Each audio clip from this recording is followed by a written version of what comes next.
जय हिंद दोस्तों। भारत की एक दिग्गज कंपनी जो कि केमिकल सेक्टर में एक मोनोपोली क्रिएट करती है। जी हाँ, जिस कंपनी का नाम मैं ले रहा हूँ नोसिल लिमिटेड। आइए देखते हैं नोसिल लिमिटेड काम क्या करती है। नोसिल लिमिटेड जो कि 1961 में इनकॉर्पोरेट हुई थी इंडिया के अंदर। यह काम मैन्युफैक्चरिंग ऑफ रबर और टायर्स इंडस्ट्री और अदर रबर प्रोसेसिंग के अंदर काम करती है। जैसे इस कंपनी के मेजर क्लाइंट कौन कौन से हैं। इस कंपनी के मेजर क्लाइंट एमआरएफ, सीएट, जेके टायर्स और सारी टायर इंडस्ट्री की कंपनियां हैं। आइए चेक करते हैं कंपनी की मार्केट कैप क्या है, फेस वैल्यू क्या है, डिविडेंड यील्ड क्या है और मार्केट रेशियो क्या है, हाई और लो। आइए चेक करते हैं। जैसे कि आप स्क्रीन पे देख सकते हो, नोसिल लिमिटेड की मार्केट कैपिटल 3777 करोड़ रुपए की है। वहीं फेस वैल्यू 10 रुपये की है। हाई और लो देखा जाए तो नोसिल लिमिटेड 295 रुपये का 52 वीक हाई लगाया था, वहीं लो 199 रुपये का लगाया था। बुक वैल्यू चेक किया जाए तो 93 रुपये 10 पैसे की है, वहीं करंट प्राइस 215 रुपये का है। और रिटर्न ऑन इक्विटी देखा जाए तो 9.95%। वहीं डिविडेंड 1.37% है, जो कि ठीक ठाक सी है।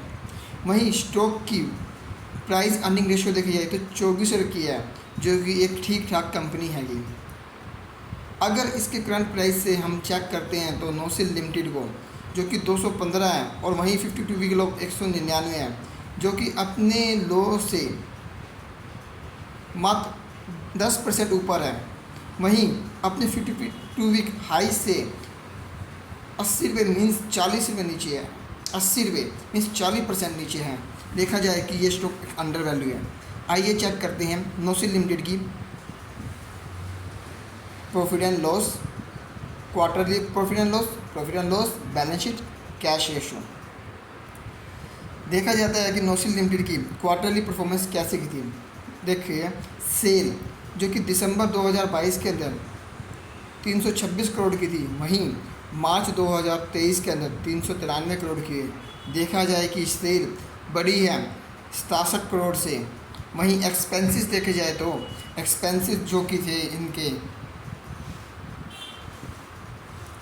लास्ट ईयर जो कि दिसंबर के क्वार्टर के अंदर 288 करोड़ के थे, वहीं मार्च के क्वार्टर में 343 करोड़ के हैं, जो कि एक काफ़ी बड़े हैं, जो कि 60 करोड़ से ऊपर हुए हैं। अगर इस कंपनी के अंदर हम अदर इनकम देखते हैं तो अदर इनकम के अंदर 1 करोड़ का बेनिफिट हुआ है, जो कि दिसंबर के अंदर 2 करोड़ की थी, इस साल 3 करोड़ की हुई है। प्रॉफिट बिफोर टैक्स देखते हैं तो लास्ट दिसंबर 2022 के अंदर 25 करोड़ का था, वहीं मार्च 2023 के 39 करोड़ का है। देखा जाए कि 14 करोड़ का एक गेन हुआ है। नेट प्रॉफिट देखा जाता है तो मार्च दिसंबर मंथ के अंदर 2022 के अंदर 19 करोड़ का था, वहीं मार्च 2023 के अंदर 28 करोड़ का था। अर्निंग रेशियो देखिए, ईपीएस अर्निंग पर शेयर देखा जाता था, दिसंबर 2022 के अंदर 1.12 का था, वहीं मार्च के अंदर 1.70 करोड़ का था। ये तो इसके क्वार्टरली बेसिस पे इसके रिजल्ट थे। अगर इसका प्रॉफिट लॉस अकाउंट चेक करते हैं ईयर एंड ईयर बेसिस पे, आइए चेक करते हैं। नोसिल लिमिटेड जो कि देखा जाता है कि मार्च 2022 में इसकी सेल 1571 करोड़ की हुई थी, वहीं मार्च 2023 में 1617 करोड़ की। एक छोटा सा गेन हुआ था सेल के अंदर बस, और कुछ नहीं हुआ था।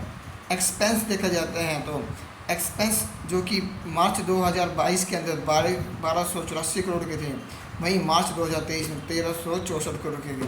देखा जाए तो एक्सपेंस 80 करोड़ से बढ़ गए हैं। ऑपरेटिंग प्रॉफिट देखा जाता है तो मार्च 2022 में 288 करोड़ के थे, वहीं मार्च 2023 में 253 करोड़ के।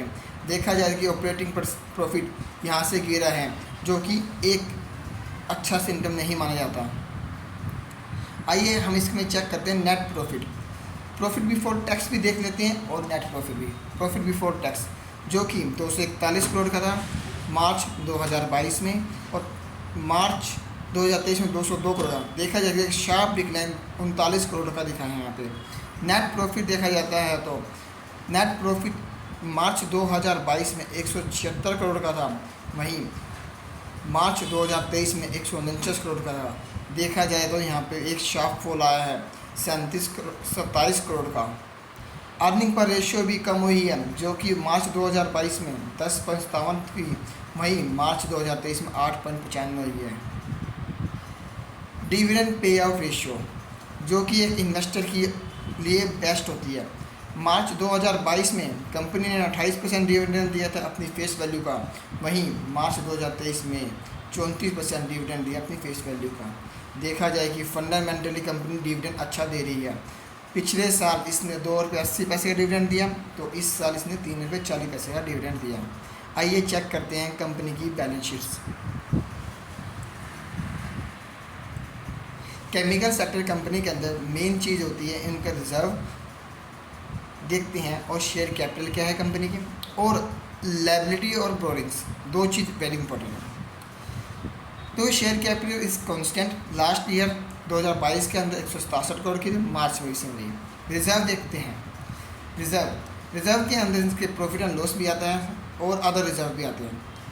देखा जाए तो मार्च 2022 में 1279 करोड़ थे, और वहीं मार्च 2023 में 1385 करोड़ थे। देखा जाए तो यहाँ से सीधा आपका 76 करोड़ के रिजर्व बढ़े हैं कंपनी के। वहीं बोरिंग देखते हैं, तो बोरिंग को हम क्लिक करके देखते हैं तो कंपनी की बोरिंग कौन कौन सी हुई थी। लॉन्ग टर्म बोरिंग कोई नहीं है दोनों साल में, शॉर्ट टर्म बोरिंग नहीं है। लीज पे कंपनी ने कोई प्रॉपर्टी दी है या कोई प्रॉपर्टी ली ही है। लीज पे देखा जाता है तो लीज जो कि मार्च के 2022 के अंदर 5.52 करोड़ थी, वहीं इस साल बढ़ गई है मार्च तक में 9.79 करोड़। कंपनी ने लीज पे प्रॉपर्टी ज़्यादा ली है। अदर बोरिंग कुछ नहीं है। अदर लायबिलिटी हम चेक करते हैं कंपनी की कौन कौन सी है। ट्रेड पेबल जो कि लास्ट ईयर 215 करोड़ के थे, इस साल 127 करोड़ के लगे। यह एक अच्छा सिम्टम है कंपनी की उससे। अदर करंट लायबिलिटी देखते हैं तो अदर लायबिलिटी जो कि short term loan advances, short term borrowing हो सकती है, कुछ भी हो सकता है। लास्ट ईयर देखा जाता था 162 करोड़ की, तो इस साल 168, एक छोटी सी बढ़कर आई है जो कि 6 करोड़ की हुई है। आइए चेक करते हैं कंपनी की क्लोजिंग वर्किंग प्रोग्रेस देखा जाता है CWIP लास्ट ईयर 8 की थी, इस साल 9 की है, बेस्ट बनेगी। आइए एक और चीज़ चेक करते हैं जो कि एक मेन है कंपनी के अंदर, इन्वेस्टमेंट। कंपनी के अंदर कंपनी ने एक अच्छी खासी इन्वेस्टमेंट की है 2022-23 के ईयर असेसमेंट ईयर के अंदर। 2022 के अंदर 53 करोड़ की थी, वहीं 2023 के अंदर मार्च के अंदर 218 करोड़ की हुई है, जो कि यहाँ मार्च 2022 से 4 गुना कर दिया कंपनी ने, एक बेहतरीन बनेगा। अदर एसेट में हम चेक करते हैं कंपनी के पास क्या क्या। इन्वेंट्री जो कि लास्ट ईयर 333 की थी, इस साल 285 की है ये। ट्रेड रिसीवल जो कि लास्ट ईयर 450 करोड़ के थे, इस साल 346 करोड़ की है। एक मेन चीज़ आपको बताता हूँ, कोई भी कंपनी हो वो कैश रिच कंपनी होनी चाहिए। फंडामेंटली देखा जाए कि इस कंपनी में लास्ट ईयर 16 करोड़ का कैश था और इस साल 57 करोड़ का। देखा जाए तो यहाँ लास्ट ईयर से 3 गुना कैश है। लोन और एडवांसेस देखा जाए तो कंपनी ने अपने सारे लोन पे किए हैं, शॉर्ट टर्म लॉन्ग टर्म सब पे कर चुकी है। देखा जाए तो लास्ट ईयर 36 करोड़ के थे, तो इस साल 10 करोड़ के रह गए बस। आइए हम चेक करते हैं कैश फ्लो रेशियो। कंपनी के अंदर क्या ऑपरेटिंग इनकम हुई है, क्या इसने इन्वेस्टमेंट किया, क्या इसने फाइनेंसिंग किया।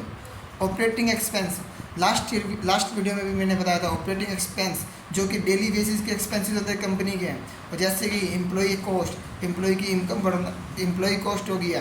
कंपनी ने कोई डायरेक्ट एक्सपेंस किया, डेप्रिसिएशन चार्ज किया, वो अगर हम देखते हैं तो मार्च 2021 के अंदर 94 करोड़ की पॉजिटिव ऑपरेटिंग कॉस्ट थी, वहीं मार्च 2022 के अंदर 30 करोड़ की नेगेटिव है।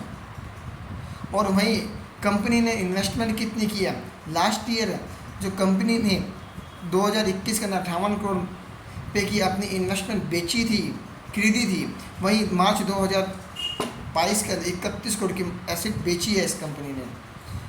फाइनेंस, कंपनी ने लास्ट ईयर कोई फाइनेंस नहीं किया था, इस साल कंपनी ने रिडम्पशन की है या इश्यू किए हैं शेयर्स 34 करोड़ के।